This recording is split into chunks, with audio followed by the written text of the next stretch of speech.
कल ये जो हमारी शाम वाली क्लास हुई थी उसमें ना केवल डाउट्स बल्कि जैसे आप लोगों ने पूछा एस्केप स्पीड और इस तरह के कुछ कॉन्सेप्ट भी डिस्कस हो गए थे, है ना। Yes sir. इवन वो जैसे अक्षय ने पूछा था कि किसने पूछा था कि r/2 का होल कर दिया तो मैंने ग्रेविटेशन की बजाय यहां करके बता दिया, तो वो दोनों क्लियर तो हो गए होंगे किस तरह से क्या कॉन्सेप्ट है ये। Yes sir. ठीक है, चलिए अब बताइए, आप डाउट्स बताइए अपने। क्वेश्चन नंबर कहीं से कुछ भी या कोई और 2.16 एनसीईआरटी से ये गोसलो के बाद बताओगे ना, एक एक करके ही ले लूंगा। 2.16, हाँ पेज नंबर 87। एक मिनट, 2.16 पेज नंबर 87। अच्छा ये 2.16 ये बाउंड्री कंडीशंस, गोसलो के बाद बताओगे। हाँ ये मैं करवाऊंगा, क्लास में करवाऊंगा ये, तो मैं बाउंड्री कंडीशंस पे एक टॉपिक लेके करवाऊंगा आपको क्लास में। और जो 2.15 का बी पार्ट है अच्छा, इसकी एक्सप्लेनेशन कल शायद वो मीटिंग ऑफ हो गई थी कल जब हम ये कर रहे थे। अच्छा ठीक है, देखते हैं। 2.15 कहता है कि is the electric field inside a cavity with no charge. एक ऐसी कैविटी देखिए, एक ऐसी कोई कैविटी है, कोई भी कंडक्टर है, इसके अंदर कोई भी आर्बिट्रेरी शेप की कैविटी है, ये कंडक्टर है और ये बीच में खाली जगह है कैविटी, और जिसमें कोई चार्ज है नहीं, अंदर कोई चार्ज नहीं रखा हुआ है। तो ये कहता है चाहे स्फेरिकल ना हो, किसी भी रेगुलर शेप की हो, तब भी वहां इलेक्ट्रिक फील्ड जीरो होगा, बिल्कुल होगा। अगर कंडक्टर में चार्ज फ्री कैविटी है तो बिल्कुल जीरो होगा। आप कह रहे हो इसकी एक्सप्लेनेशन पढ़े, हम पढ़ते हैं पीछे, पेज नंबर 290 पे ये है। तो देखो ये लिखता है भाई Gauss law the net charge on the inner surface enclosing the cavity not having any charge must be zero. देखो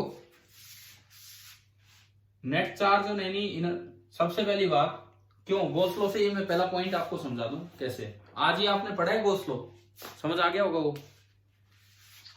हम एक चीज जानते हैं कि कंडक्टर की बॉडी के अंदर फील्ड कितना होता है, कंडक्टर की बॉडी में, कैविटी में नहीं, बॉडी में फील्ड कितना होता है, जीरो जानते हैं ना हम। तो मैंने क्या किया, जस्ट यहाँ एक गॉसियन सरफेस बनाई। अच्छा कल ये इसलिए नहीं समझाया होगा क्योंकि कल गोसलो नहीं पढ़ा था हमने। आपने जस्ट यहां पे एक गॉसियन सरफेस बना ली और इस गॉसियन सरफेस में से एक बार फ्लक्स लिखा बाय डेफिनेशन। बाय डेफिनेशन अगर फ्लक्स लिखते हैं तो क्या बनेगा, इंटीग्रल क्लोज सरफेस है E.ds। लेकिन इस सरफेस के हर पॉइंट पे E कितना है, इस सरफेस के हर पॉइंट पे E जीरो है, तो इस वजह से ये जीरो आ गया, बिकॉज जहां ये सरफेस मानी है वहां E कितना है, जीरो। बताओ भाई ये पॉइंट आया समझ। ठीक है, अब सुनो, मान लो इस कंडक्टर पे मैंने Q चार्ज दिया, कंडक्टर का सारा चार्ज सरफेस पे आता है, तो मैंने मान लिया कि उसका Q इन यहां है और Q आउट यहां है। बॉडी में तो कोई चार्ज होता नहीं है कंडक्टर पे, Q इन Q आउट। अब मैं इसी गॉसियन सरफेस से फ्लक्स लिखूं बाई गॉस लॉ, तो बाई गॉस लॉ जो आपका फ्लक्स होगा that will be Q in, cavity के अंदर जो है वो Q इन ही माना हमने, और अपॉन एप्सिलॉन नॉट। अगर आप इन दोनों को फ्लक्स को इक्वेट करें तो आपका बन रहा है Q in upon epsilon not is equal to zero. तो यहां से Q इन कितना आ गया,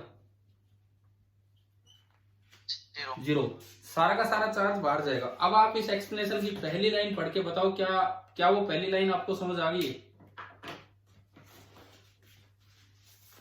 B part, by Gauss law the net charge on the inner surface enclosing the cavity not having any charge, अंदर कोई चार्ज नहीं है जिसमें must be जीरो। आप बताओ क्या ये पॉइंट समझ आ गया है। Yes sir. है ना, कि मतलब अगर कंडक्टर की कैविटी में कोई चार्ज नहीं होगा तो अंदर कोई चार्ज इंड्यूस नहीं होना है, तो ये आपका क्यू इन हो गया जीरो। अच्छा जी, उसके बाद देखो for a cavity of arbitrary shape, अब मान लो कोई कैविटी आर्बिट्रेरी शेप की है, this is not enough to claim that the electric field inside must be zero. ये कहता है आपने ये तो प्रूव कर दिया क्यू इन जीरो है, आपने ये प्रूव कर दिया क्यू इन जीरो है, लेकिन ये बताने के लिए सफिशिएंट नहीं है कि अंदर ई भी जीरो होगा। हमें तो ये प्रूव करना है कि कैविटी के अंदर फील्ड कितना है, 0। दूसरी लाइन में क्या लिखा है समझ आ रहा है? आपने ये प्रूव कर दिया, लेकिन बाहर तो चार्ज बचा ना, सारा चार्ज कहां चला गया, बाहर चला गया। हो सकता है उसका कोई फील्ड अंदर आ जाए, हो सकता है उसका कोई फील्ड अंदर आ जाए। तो देखते हैं अभी आगे हम। समझ आ गई? सेकंड लाइन में क्या लिखता है ये? ठीक है। थर्ड लाइन, द कैविटी में have positive and negative charges with total charge 0। भाई ये कह रहा है, आपने तो यही तो प्रूव किया है कि क्यू इन कितना है, 0। क्यू इन 0 तो तब भी हो सकता है जब इस साइड जितना पॉजिटिव चार्ज हो उतना ही इस साइड कैसा चार्ज हो, तब भी तो क्यू इन 0 हो जाएगा। और अगर ऐसा हो गया तो अंदर एक फील्ड आ जाएगा पॉजिटिव से नेगेटिव की तरफ। क्या ये बात समझ आ गई है? Yes sir. ठीक है, तो सुनो। द कैविटी में have positive and negative charges with total charge 0। To dispose of this possibility, इस पॉसिबिलिटी को खत्म करने के लिए, take a close loop part of which is inside the cavity along a field line and the rest inside the conductor. अब देखो ये इस चीज को कैसे खत्म कर रहे हैं। ये कहता है मान लो फील्ड है इधर से इधर। अब ये कहता है कि आप एक और दूसरा लूप मानिए, एक लूप मानिए, गॉसियन सरफेस मानिए, जिसका ये हिस्सा तो इसके साथ साथ है और ये हिस्सा कंडक्टर की बॉडी में है। समझ आ गया? मैंने रेड कलर से थोड़ा बनाने की कोशिश की है जो ये कहना चाह रहे हैं। ठीक है, ये अब दोनों में फर्क समझना। ये तो है गॉसियन सरफेस, ये तो गॉसियन सरफेस है, और ये जो मैंने रेड कलर से दिखाया है ये सरफेस नहीं है। ये केवल क्या है, एक क्लोज्ड लूप जिसका कुछ पार्ट एक फील्ड के अलोंग है और कुछ पार्ट बॉडी के अंदर है। बताओ भाई, समझ आया? Yes sir. ठीक है, आगे सुनिए। Since field inside the conductor is 0, this gives a net work done by the field in carrying a test charge over a close loop. अब ये कहता है मान लो मैं एक पॉजिटिव टेस्ट चार्ज Q लेके चला और मैं उसको यहां से चला के लाके वापिस यहीं ले आया, तो हम जानते हैं फील्ड लाइन ऐसे है, तो पॉजिटिव चार्ज पे फोर्स इधर ही लगेगा, फील्ड के अलोंग। पॉजिटिव चार्ज पे तो फोर्स फील्ड के अलोंग लगेगा, और आप इसको जबरदस्ती पकड़ के लेके भी इधर ही जा रहे हैं। आप चाहे कोई फोर्स लगाओ, आप इलेक्ट्रिक फोर्स का वर्क देखिए, जो इलेक्ट्रिक फोर्स है वो लग रहा है इसी लाइन के अलोंग, और आप मूव भी इधर ही करा रहे हैं। तो बताओ यहां से यहां तक वर्क डन पॉजिटिव है कि नेगेटिव है कि 0 है उस चार्ज क्यू पे? यहां से यहां तक ले जाने में इलेक्ट्रिक फोर्स का वर्क डन पॉजिटिव है, नेगेटिव है कि 0 है?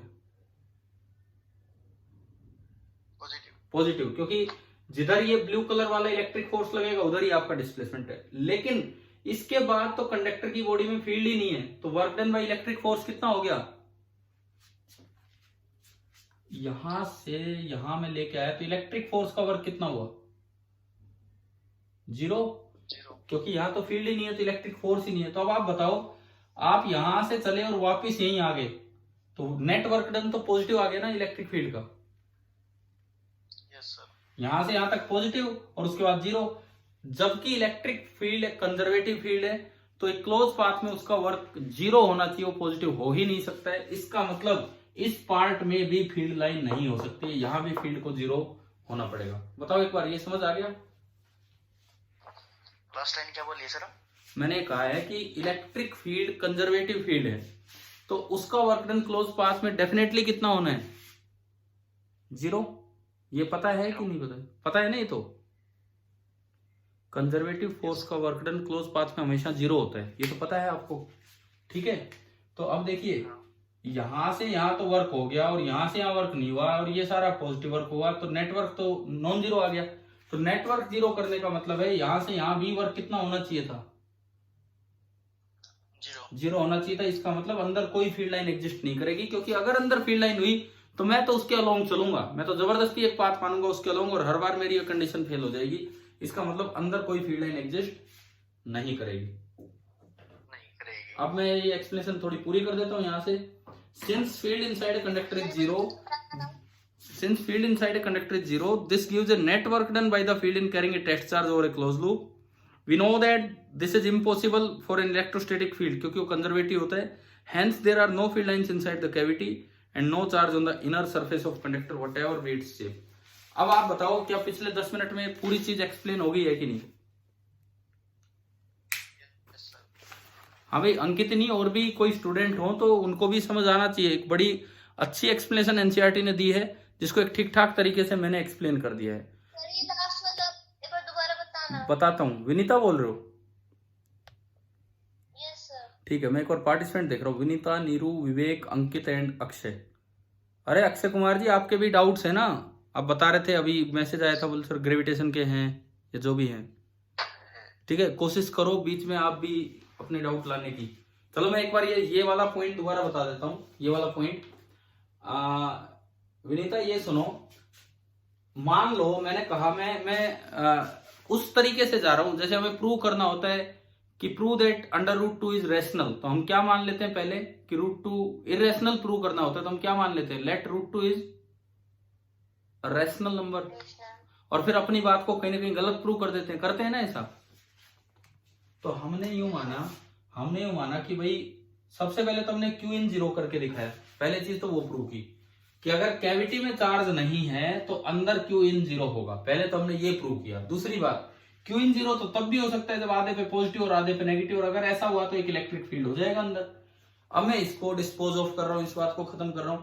उसके लिए मैंने एक क्लोज लूप माना, और वो क्लोज लूप ऐसे माना कि इस कैविटी में तो जहां फील्ड है उसी लाइन के अलोंग और कैविटी के बाहर कंडक्टर की बॉडी के अंदर।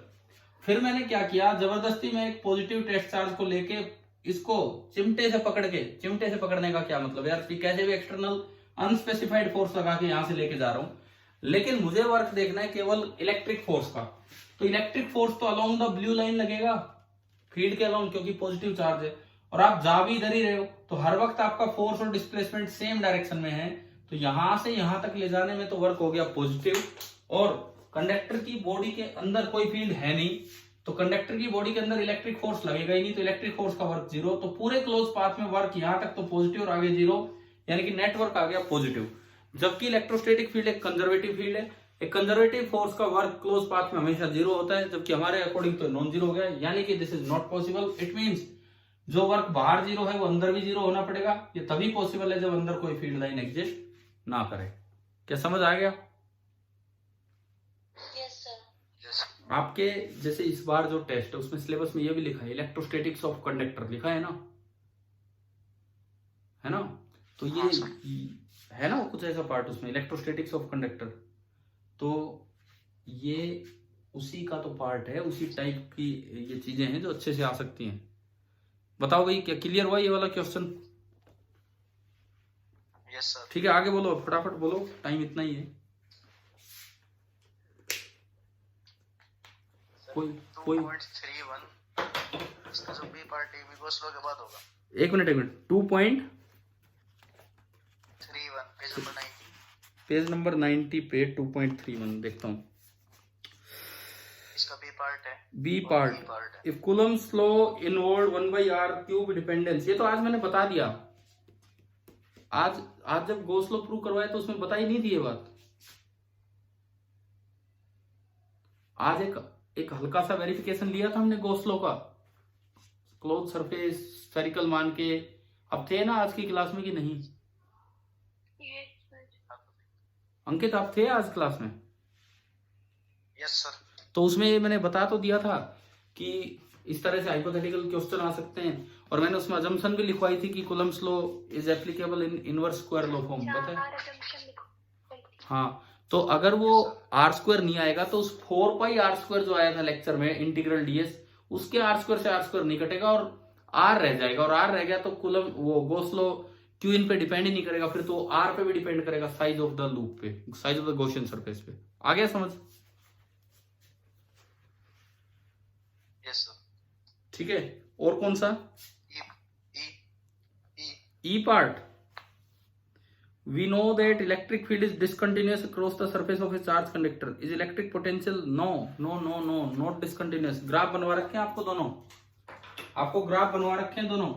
एक R के साथ जो E होता है वो यहाँ तो 0 चलता है, यहाँ एकदम से यूं स्टार्ट होता है, ये डिसकंटिन्यूस है, याद है? जबकि R के साथ जो V होता है वो अंदर ऐसे चलता है और फिर ऐसे, तो ये कंटिन्यूस है, समझ गए हो? Yes sir. हाँ, और बताओ भाई, और अपने डाउट। और 2.36 2. सर 2.35 में ये क्यों लिखा हुआ है कि show that if Q1 is positive, ये तो कभी भी होता है। हाँ हाँ, ठीक है ठीक है ठीक है। ये जैसे जो हमने एक सवाल लिया था कंसेंट्रिक स्फीयर वाला, ठीक है, show that if Q1 is positive charge will necessarily flow from sphere to the cell when the two are connected by matter, no matter what the charge. ये खाली Q1 पॉजिटिव के लिए ही नहीं, Q1 negative के लिए भी होगा, because हमने जो वो प्रूव किया था वो इस बात पे डिपेंड ही नहीं कर रहा है कि जो Q1 चार्ज मैंने करवाया था कंसेंट्रिक सेल्स के बीच में कनेक्ट किया तो सारा चार्ज बाहर चला जाता है, सारा चार्ज बाहर ऊपर वाले पे आ जाता है। हाँ, वो ऊपर ही आएगा। ये Q1 पॉजिटिव क्या होता है, पहले भाई वेन डी ग्राफ जनरेटर हम पढ़ा करते थे, अब वो नहीं है सिलेबस में, तो उसमें क्या होता है अंदर वाले सेल पे चार्ज आता रहता है पॉजिटिव, वो फिर बाहर जाता रहता है, तो ये उसका प्रिंसिपल था, तो उस सेंस में लिखा हुआ है, ठीक है। बाकी अगर ये नेगेटिव भी होगा तो भी ये बाहर जाएगा, ऐसा नहीं है कि नेगेटिव होगा तो अंदर आएगा, समझ गए हो ना आप ये चीज? ठीक है, यस सर। और बताओ। 2.36 ये मेरी बुक्स में जो क्वेश्चन नंबर है एक एक फालतू चल रहा है, बिकॉज आपकी बुक में ना 34वां सवाल वो होगा जो, सुनो, 34वां सवाल वो है जो इक्विपोटेंशियल सरफेस वाला है, 4 पार्ट। उसके बाद 35वां सवाल मेरी बुक में है वेन डी ग्राफ जनरेटर पे, पुरानी बुक्स में है लेकिन आपके में नहीं होगा क्योंकि उस सिलेबस से हट चुका है, ठीक है ठीक है। अब चलो, हाँ, लास्ट पे आप आओ, लास्ट में 4 पार्ट हैं, बताओ इनमें कौन सा डिस्कस करें हम? सारे। A part, top of the atmosphere is at about 400 kilovolt with respect to the surface of earth. Earth की सरफेस से 400 किलोवोल्ट पे है हमारा एटमॉस्फेयर का top, corresponding to an electric field that decreases with altitude. देखो क्या होता है कि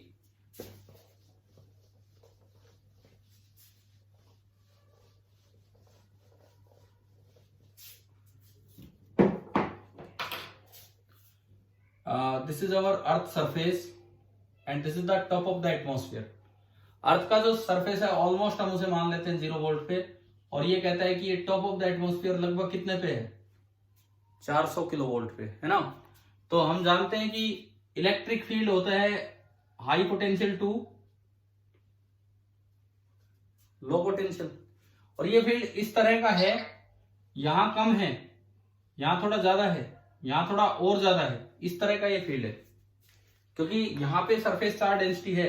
हमारे जब हम अर्थिंग पढ़ेंगे इसमें गोस्लो वाले पार्ट में आगे, तो वहां देखेंगे कि इसके ऊपर काफी नेगेटिव चार्ज होता है, जिसकी वजह से फील्ड यहां स्ट्रॉन्ग है। पहले तो ये बताओ, ये पहली लाइन समझ आई है, क्या लिख रहा है 400 किलो वोल्ट वाली बात जो मैं बता रहा हूं आपको, corresponding to an electric field that decreases with altitude. यहाँ एक इलेक्ट्रिक फील्ड है जो हाइट के साथ कम हो रहा है, मैंने तो डायरेक्शन नीचे दिखाई है, लेकिन यहाँ फील्ड ज्यादा है, यहाँ कम है और यहाँ और कम है। क्या ये पॉइंट समझ आ गया है क्या? ठीक है। Near the surface of earth, earth के सरफेस के पास, the field is about 100 volt per metre. ये कहता है कि यहां जब मैं बात करता हूं तो ये जो फील्ड है 100 वोल्ट पर मीटर हो जाता है, लगभग ये 100 वोल्ट पर मीटर है यहाँ पे field. Why then we do not get an electric shock as we step out of our surface of our house into the open? Assume the house to be a steel cage so that there is no field inside. अब इसने कहा है कि अगर हम अपने house को एक स्टील केज की तरह मान ले, अगर हम अपने हाउस को एक स्टील केज की तरह मान ले, मतलब क्या, देखो मैं यहाँ पे एक कंडक्टर है, कंडक्टिंग बॉडी है, आप इसके अंदर थे, कंडक्टर की बॉडी के अंदर फील्ड कितना होता है, 0। कंडक्टर की बॉडी के अंदर तो फील्ड 0 होता है, तो हमें कोई फर्क नहीं पड़ा। लेकिन जब आप अपने घर से बाहर निकले तो अभी हमें बताया गया कि भाई बाहर तो फील्ड बहुत स्ट्रॉन्ग है, कितना है, बाहर तो फील्ड बहुत ही स्ट्रॉन्ग है, कितना है, 100 वोल्ट पर मीटर। तो फिर हमें झटका क्यों नहीं लगता है, क्या इसका कारण है? देखो हमारी जो अर्थ है वो कितने वोल्ट पे हम एज्यूम करते हैं, कितने वोल्ट पे है, 0 वोल्ट। ये पता है, वैसे मैं अर्थिंग में बताऊंगा ये, लेकिन शायद पहले कभी डिस्कस हो चुका हो बहुत स्टार्टिंग में, या पता नहीं भी हो, अर्थिंग में हम पढ़ेंगे। जिस जगह की आप अर्थ का जो पोटेंशियल है वो हर जगह कितना एज्यूम किया जाता है, 0 वोल्ट। अगर अर्थ का 0 है तो उसके रिस्पेक्ट में यहां है 400 किलो वोल्ट। ठीक है, हमारी जो बॉडी है वो अर्थ के कांटेक्ट में रहती है, हमारी बॉडी अर्थ के कांटेक्ट में रहती है, तो जो हमारी बॉडी है वो भी कितने वोल्ट पे मेंटेन रहती है, बताओ? 0 वोल्ट पे रहेगी। भाई हमारी बॉडी लगातार अर्थ के कांटेक्ट में है, तो हमारी बॉडी और अर्थ दोनों का पोटेंशियल कितना बना रहेगा, 0 वोल्ट बना रहेगा। ठीक है, अब होता क्या है, देखो क्या होता है, सुनिए। पहले हो सकता है कि यहां का पोटेंशियल 100 वोल्ट था। मैं एक डायग्राम बना के दिखाता हूं। ये अर्थ है, ये अर्थ है। पहले हो सकता है कि यहां का पोटेंशियल 100 वोल्ट था, यहां का 100 वोल्ट था, यहां का 100 वोल्ट था, और यहां ये एक इक्विपोटेंशियल सरफेस थी, 100 वोल्ट की एक इक्विपोटेंशियल सरफेस थी। लेकिन जैसे ही आप अपने घर से बाहर निकलते हो तो ये इक्विपोटेंशियल सरफेस कुछ इस तरह से चेंज हो जाती है। आप यहां पे आए, अर्थ कितने वोल्ट पे है, 0 वोल्ट। तो आपकी बॉडी भी कितने वोल्ट पे मेंटेन रहती है, 0 वोल्ट पे। और ये जो इक्विपोटेंशियल सरफेस है ना, ये थोड़ी सी घूम जाती है। आप जैसे जैसे बाहर चलोगे ये चेंज होती रहती है, तो इसीलिए हमें झटका महसूस नहीं होता है, due to a very big earth. इस अर्थ की वजह से, ये अर्थ क्या करती है, हमें अपने पोटेंशियल पे मेंटेन करके रखती है। अर्थ का यही काम है, जो चीज इसके कॉन्टेक्ट में रहेगी वो उसे 0 वोल्ट पे मेंटेन करा के रखेगी। तो इस वजह से ये जो एटमॉस्फेरिक इलेक्ट्रिसिटी है, इसका हमारे ऊपर कोई फर्क नहीं पड़ रहा होता, बिकॉज ये कोई वायर तो है नहीं मेटल की जो हमारे टच होगी। तो ये अपने आप ये इक्विपोटेंशियल सर्फेसेज यूं घूम जाती हैं, अपने आप इक्विपोटेंशियल सर्फेसेज चेंज हो जाती है, कि हमारी बॉडी पे कभी भी पोटेंशियल डिफरेंस क्रिएट नहीं हो पाता है। बताओ चेंज हो जाती है सर, क्या, कैसे ऊपर हो जाती है? कैसे सुनो, हमने ये पढ़ा है, जैसे कोई कंडक्टर है, अगर यहां कंडक्टर नहीं होता तो ये फील्ड लाइन यूं जा रही होती, लेकिन जैसे ही यहां कंडक्टर आया तो क्या ये फील्ड लाइन यूं चेंज नहीं हो जाती है, पहले पढ़ा था हमने। और अंदर फील्ड कितना हो जाता है, हो जाता है ना। तो इस तरह से अपने आप फील्ड लाइंस इस तरह से चेंज हो जाती है। हमारी बॉडी खुद एक कंडक्टर का काम करने लगती है जब आप अर्थ के कांटेक्ट में आती हो, उस तरह। समझ आ रहा है? तो इक्विपोटेंशियल सरफेसेज यूं घूम जाएंगी। इक्विपोटेंशियल सरफेस यूं घूमने का मतलब है कि फील्ड लाइन इसके परपेंडिकुलर है, इस तरह से। ठीक है, हमारी बॉडी ड्यू टू अर्थ एक लार्ज कंडक्टर की तरह बिहेव करने लगती है इन इक्विपोटेंशियल सरफेसेज के लिए, और वो थोड़ी सी चेंज हो जाती है, जिससे हमारी बॉडी को पोटेंशियल डिफरेंस नहीं मिल पाता है और हमें झटका महसूस नहीं होता है। लेकिन अगर आप कोई बिजली की वायर पकड़ लेंगे 220 वोल्ट की, तो आपका नीचे वाला पॉइंट 0 वोल्ट पे है, ऊपर वाला 220 वोल्ट पे, तो अब काफी अच्छा पोटेंशियल डिफरेंस आ गया, तो आप में से इलेक्ट्रिसिटी पास हो जाती है और करंट पास हो जाता है। क्लियर है ये पॉइंट, पहला पॉइंट? Yes sir. ठीक है। दूसरा, a man fixes outside his house one evening a 2 metre high insulating slab. ये कैपेसिटेंस का है भाई, ये तो कैपेसिटेंस का है। एक स्लैब लगा ली और एक एल्यूमिनियम शीट लगा ली है। ये पूरा आपका कैपेसिटेंस का क्वेश्चन है, बी पार्ट, क्योंकि इस चैप्टर में कैपेसिटेंस भी मिक्स कर रखा है ना, पोटेंशियल के बाद इसमें कैपेसिटेंस भी है। हो गया बी पार्ट? मतलब आप इसका आंसर पढ़ोगे, 1 मिनट में देखता हूं। हाँ, ये देखो इसके आंसर में कैपेसिटर वेपेसिटर का सब इंक्लूड कर रखा है ना भाई? देख लिया होगा शायद आपने। ठीक है, थर्ड और फोर्थ आप खुद पढ़ लेना, जो उसकी एक्सप्लेनेशन है वही समझना है आपको। जो उसकी एक्सप्लेनेशन है, ये एटमॉस्फेयर से रिलेटेड पार्ट है कि कैसे हमारा एटमॉस्फेयर चार्ज भी होता रहता है, डिस्चार्ज भी होता रहता है। और फोर्थ पार्ट एनर्जी कंजर्वेशन पे। अब मैं और बच्चों के डाउट पे चलता हूं, कर लोगे थर्ड और फोर्थ वहां से पढ़ के एक बार? हाँ ठीक है, वो ना सिंपल उस तरह के क्वेश्चन है, एक में चार्जिंग एंड डिस्चार्जिंग और एक में एनर्जी कन्वर्जन है। ठीक है, अभी क्योंकि टाइम इतना ही है। हाँ जी अक्षय आप बताओ, या और भी कोई बच्चा हो, कोई अच्छी भी से पूछना चाहे, जो भी बताओ। एचटी वर्मा के भी है 3 क्वेश्चन है एचसी वर्मा के। कौन सा है बताओ फटाफट बताओ। 62 का भी पार्ट। एक मिनट मैं हिंट देता रहूंगा, आप समझते जाना। 62 का बी अरे यार ये डायग्राम ही सारा कटा पटा पड़ा है मेरी बुक में। ये सर्कल से है क्या? फोटो भेजो। ना फोटो मत भेजो अभी, मैं इसको सीधा कर देता हूँ पेज को आपको। और 68 और 69 का आंसर गलत आ रहे हैं। एक मिनट रुको, एक मिनट, मैं पेज ही निकाल रहा है मेरी किताब में से। ये देखो, ये दिख रहा है आपको 62 का बी पार्ट। इसको मैं करता हूँ थोड़ा ठीक ठाक सा बनाता हूँ यहाँ पे। बुक है ग्रंथ हैं? क्या कर रहे हो? थोड़ी सी बुक यार मेंटेन नहीं की, यूज तो काफी की, मेंटेन नहीं की इसे, और कुछ नहीं। 62 का बी में कहता है कि कुछ सम इक्विपोटेंशियल सरफेसेज आर शोन। अच्छा जी, ये और ए हो गया ना, ए पार्ट सभी से हो गया या किसी को डाउट है? हो गया सर ये। ठीक है, ये आपको दिया है, पहली लाइन है 60 वोल्ट पे, दूसरी लाइन है 30 वोल्ट पे, और तीसरी लाइन है 20 वोल्ट पे। दूरी इनका रेडियस दे रखा है 10, 20 एंड 30 सेंटीमीटर। अच्छा जी, तो ये इसमें कह रहा है कि फील्ड किधर होगा और कितना होगा, ये आपको बताना है, किधर होगा और कितना होगा। सबसे पहली बात, किधर होगा? इक्विपोटेंशियल सरफेसेस के फील्ड हमेशा नॉर्मल होता है, तो ये इसका सेंटर है, तो इक्विपोटेंशियल सरफेसेस के तो फील्ड हमेशा नॉर्मल होगा। अब बात आती है कि एरो बाहर लगेगा कि अंदर, तो हम जानते हैं कि फील्ड की डायरेक्शन में पोटेंशियल डिक्रीज करता है, तो डिक्रीज किधर कर रहा है? 60, 30, 20 बाहर डिक्रीज कर रहे हैं। क्लियर हो रहा है? ठीक है। अब दूसरी बात, इनने डिस्टेंसेज और दे रखी है, 10 सेंटीमीटर, 20 सेंटीमीटर, 30 सेंटीमीटर। ये पहली डिस्टेंस है 10 सेंटीमीटर, दूसरी वाली रेडियस 20 सेंटीमीटर, और तीसरी वाली रेडियस 30 सेंटीमीटर। तो इन्होंने बोला है कि आपको फील्ड बताना है किस तरह से डिक्रीज होगा। पहले आप फील्ड को आइडेंटिफाई करो, ये किसका फील्ड होता है, यानी कि सेंटर पे क्या रखा होगा? एक पॉइंट चार्ज। भाई ये फील्ड ये सरफेसेज तो पॉइंट चार्ज की होती हैं, तो बड़ा सीधा है, इस पॉइंट चार्ज से 10 सेंटीमीटर दूर पोटेंशियल कितना है? इस पॉइंट चार्ज से 10 सेंटीमीटर दूर पोटेंशियल कितना है? 60 वोल्ट।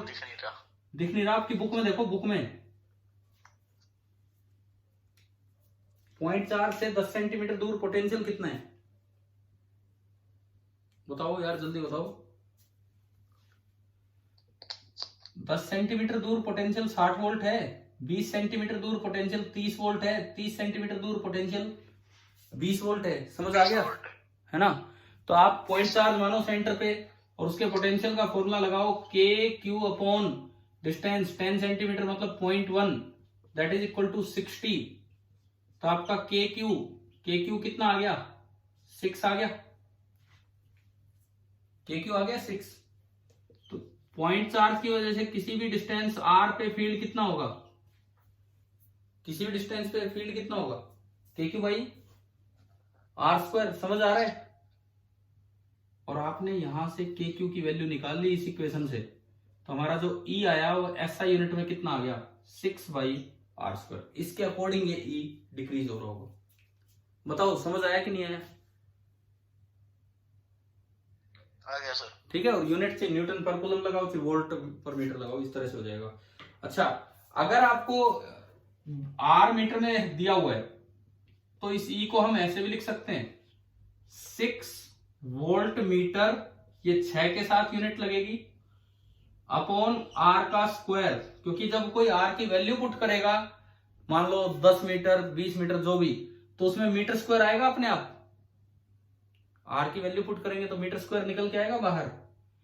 1 मीटर से 1 मीटर कैंसिल हो जाएगा, 1 मीटर से 1 मीटर कैंसिल हो जाएगा, और ये बचेगा वोल्ट पर मीटर। आप एक बार अपना आंसर देखो, यूं दिया हुआ है, देखो एक बार पीछे, 6 वोल्ट मीटर पर आर स्क्वायर। हाँ वो इसलिए है, कभी सोचो यार वोल्ट मीटर कहां से यूनिट आ गई? वोल्ट मीटर यूनिट नहीं है, आर खुद मीटर में है, तो मीटर स्क्वायर नीचे आएगा, और 1 मीटर से मीटर कटेगा, तो ये ई की यूनिट वोल्ट पर मीटर ही बनेगी। ठीक है, 62 हो गया। आगे बोलो। 68 और 69 के आंसर अलग आ रहे हैं।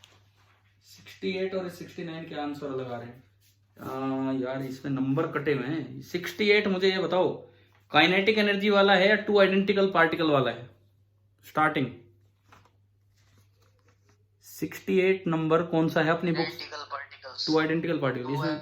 ठीक है ठीक है, चाहे ठीक है ठीक है ठीक है, मैं पढ़ता हूँ। इसमें वो एक साइड कटी हुई है तो नंबर नहीं दिख रहे। Two identical particles each having a charge इतना एंड मास इतना are kept at a separation of 10 centimetre and release, what will be the speed of the particle when the separation. केवल एनर्जी कंजर्वेशन, केवल energy conservation. देखिए जैसे कल escape करवा रहे थे उस तरह का काम किया था। नहीं तो मैं आंसर तक अभी पहुंचाने की कोशिश करूं फिर सोल्व करके। और तो क्या ये कहता है दो आइडेंटिकल पार्टिकल है एम क्यू और दूसरा भी है। अरे बाकी बच्चे भी इन्वॉल्व हैं कि नहीं, कोई है भी कि नहीं क्लास में? ठीक है देखते चलो। क्वेश्चन नंबर ये कह रहे हैं कौन सा है 68। मान लो इनिशियल सेपरेशन आर है, इनको रिलीज किया। बोलता है कि जब बहुत ज्यादा सेपरेशन हो जाए तब आपको बताना है कि इसकी स्पीड कितनी होगी, ये बताना है, बस ये सवाल है। इनिशियल, अब देखो केवल कंजर्वेटिव फोर्स लग रहा है तो एनर्जी कंजर्वेशन वैलिड है। पोटेंशियल एनर्जी इनिशियल के Q1 Q2 अपॉन आर। काइनेटिक एनर्जी इनिशियल रिलीज किया है 0।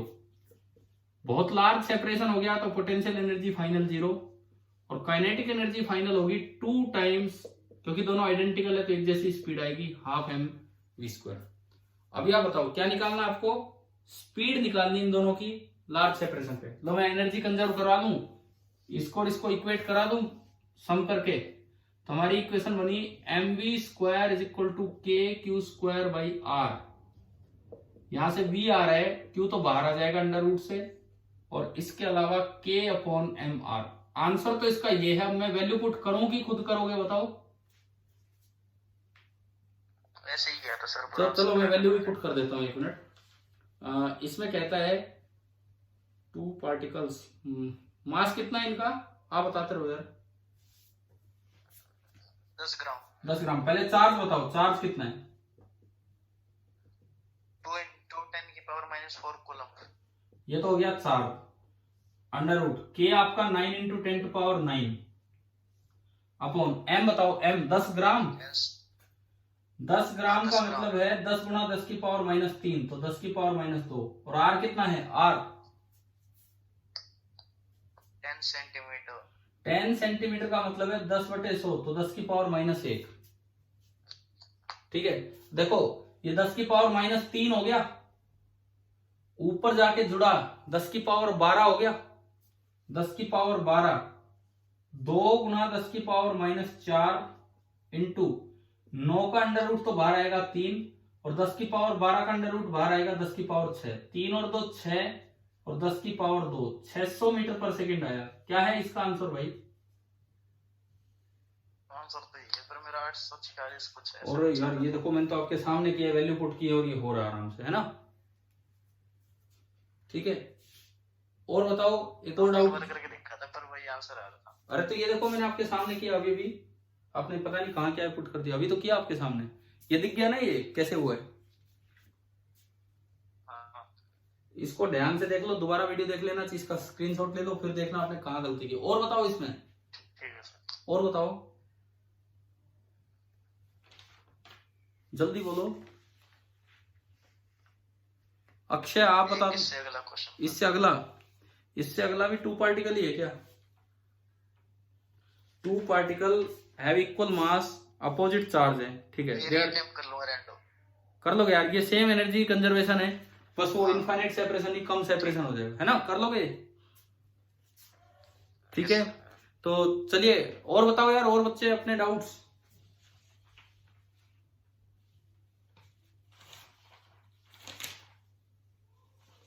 अरे कहाँ गए बोलने वाले? अक्षय कहाँ है? अक्षय बोले मेरे डाउट है, बोलो क्या पूछ रहे हो? -4q और +q। -4q रखा है -j,0 पे और +q रखा है a,0 पे। अच्छा, इलेक्ट्रिक फील्ड का ग्राफ बताना कैसे ड्रा करें? एक मिनट।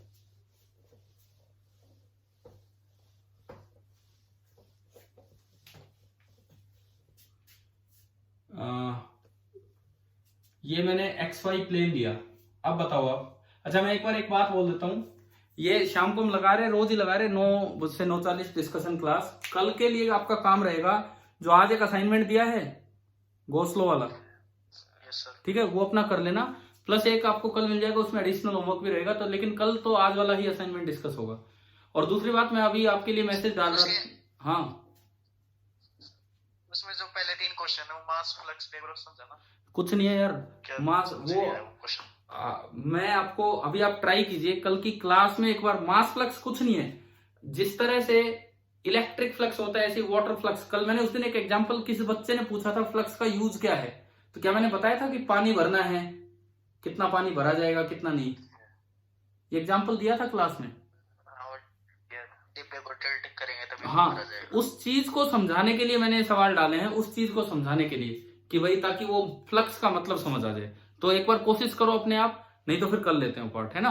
कोशिश कीजिए अपने आप वो पार्ट क्या था, ठीक है। दूसरी बात, ये जो अभी मैंने थोड़ी देर पहले मैसेज डाल दिया कि मैं नहीं ले रहा क्लास, अरे मैं कुछ पढ़ रहा था यार, फिर मेरा मूड नहीं था बीच में वो ब्रेक करने का, और कोई बात नहीं थी। पर चलो कोई नहीं, आपके कम से कम डाउट सोल्व हुए, ठीक है। हम लगा ही देंगे रोज ये क्लास शाम वाली।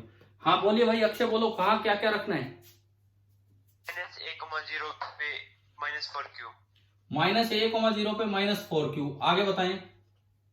0 पे q a,0 पे +q। +q। आपको इसका मतलब क्या बनाना है बताना। इलेक्ट्रिक फील्ड का ग्राफ। इलेक्ट्रिक फील्ड का ग्राफ। देखिए, आप E का ग्राफ बनाना चाहते हैं विद x, E का ग्राफ बनाना चाहते हैं विद x। ये दूरी a तक और ये दूरी -a तक। पहले मैं इनके बीच में हूं। देखो, पहली बात आप ये बताओ, नल पॉइंट किधर होगा? बीच में होगा कि बाहर होगा? बताओ भाई, नल पॉइंट कहां होगा? बीच में होगा कि बाहर होगा? ये बाहर। ये अनलाइक चार्ज है, अनलाइक चार्ज में बीच में नहीं हो सकता, बाहर होगा। बाहर किधर होगा? छोटे की तरफ, बड़े की तरफ? छोटे की तरफ। छोटा कौन है? छोटा है +q। मैंने मान लिया कि भाई यहां कहीं मेरा नल पॉइंट है। नल पॉइंट का मतलब है कि उस जगह इलेक्ट्रिक फील्ड 0 होगा, उस जगह इलेक्ट्रिक फील्ड 0 होगा। और आप इलेक्ट्रिक फील्ड का ग्राफ बनाने के लिए एक डायरेक्शन को पॉजिटिव मान लो, let this direction be positive. तो अगर आप +q के बहुत पास होगे तो फील्ड इसी के कारण होगा, उसका असर नहीं होगा। अगर आप +q के बहुत पास होंगे तो फील्ड इसी के कारण होगा, उसका असर नहीं होगा। तो यहाँ पे जो फील्ड होगी उसकी डायरेक्शन इधर होनी है, मतलब it should be highly positive. It should be highly positive. Highly positive मतलब ये ग्राफ यहां से आ रहा होगा और ये यूं जा रहा होगा, ठीक है। मतलब ये 0 को, मतलब नल पॉइंट इस साइड होगा। ग्राफ में पहली बात समझ में आ गई है कैसे होगी? नल पॉइंट आपका इस साइड होगा, ठीक है। उसके बाद आपको ये देखना होता है कि भाई ये आपका नल पॉइंट गया इधर। आधे ऑप्शन तो यूं रिजेक्ट हो जाते हैं, आधे ऑप्शन तो यूं कट हो जाते हैं कि जहां नल पॉइंट होगा, 2-3 में तो नल पॉइंट उधर दिखा ही नहीं रखा होता है, ठीक है। फिर जब आप -q के बहुत पास होंगे तो फील्ड इसकी तरफ होगा, इसकी तरफ। This is again positive, this is again highly positive. तो यहाँ पे ग्राफ ऊपर होना चाहिए और ये धीरे धीरे धीरे धीरे नीचे उतरेगा, क्योंकि नल पॉइंट तो इधर है नहीं, नल पॉइंट तो इधर है नहीं। अच्छा, अगर मैं बीच की बात करूं तो यहां फील्ड हाईली इधर होगा, यहां भी फील्ड इधर होगा और यहां भी फील्ड इधर होगा और हाईली इधर होगा। इसका मतलब ये ग्राफ हाईली नेगेटिव, यहां भी हाईली नेगेटिव। तो ये जो ग्राफ है, ये ग्राफ कुछ ऐसा बनेगा, नल पॉइंट नहीं आना है, कुछ ऐसा। इसके बहुत पास हाईली नेगेटिव, इसके बहुत पास भी इधर है तो हाईली नेगेटिव, बीच में नल पॉइंट है नहीं कहीं, और यहां नल पॉइंट इस तरह है। तो shape of the graph should be like this, shape of the graph should be like this. अब 4 ऑप्शन होते हैं तो इतनी बातों से बड़ी आसानी से 3 ऑप्शन रिजेक्ट हो जाते हैं। आपकी मीटिंग बीच में ऑफ होगी थी, लेकिन मैंने ये क्वेश्चन तो पूरा किया है, तो मैं चाहूंगा कि आप ये वीडियो लेक्चर से देख लें कि किस तरह से, ठीक है। आगे कल मिलते हैं, कल पढ़ते हैं। Thank you.